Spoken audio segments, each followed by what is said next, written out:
E aí galera do YouTube, hoje aqui quem fala é o Hardbass e estamos aqui com mais um vídeo.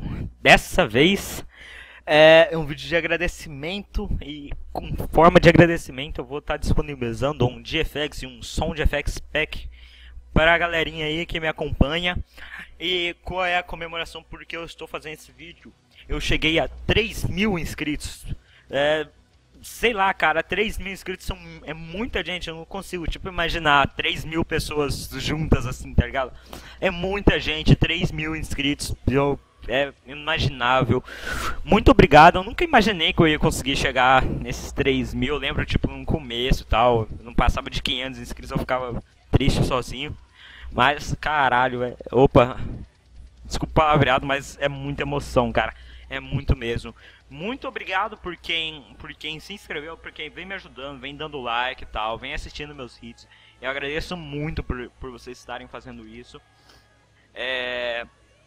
E vamos lá. O que vai ter nesse pack? Esse pack é em forma de agradecimento aos 3.000 inscritos.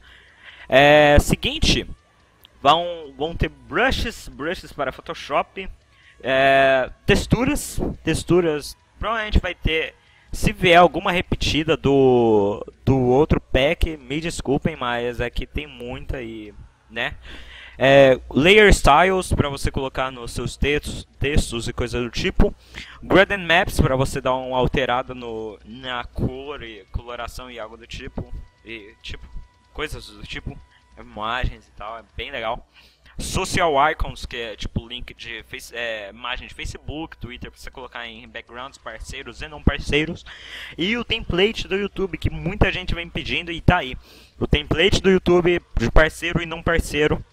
É só você ir lá e alterar e tal. O projeto tá pronto, só você colocar suas coisas e é isso. No som de FX Pack, que vai estar separado de FX e som de FX, para quem não quiser o som de FX, para quem quiser só o som de FX e tal. No arquivo, no pack de som, que é o som de FX, vai ter impactos, swoosh, que é tipo coisas do tipo, sons ambientes, fogo, explosões e muito mais. Eu nem sei, tem muito, tem bastante. Então eu espero que vocês gostem desse pack. Fica aí o link de download vai estar na descrição. Mais uma vez, muito obrigado por quem se inscreveu e vem se inscrevendo até hoje. E tomara que meu canal continue aí. Eu continuo fazendo intros e tal pelo resto da minha vida, que eu amo isso, eu amo muito. E é isso. Muito obrigado por quem vem se inscrevendo. Muito obrigado por quem assistiu esse vídeo. Um abraço e fui!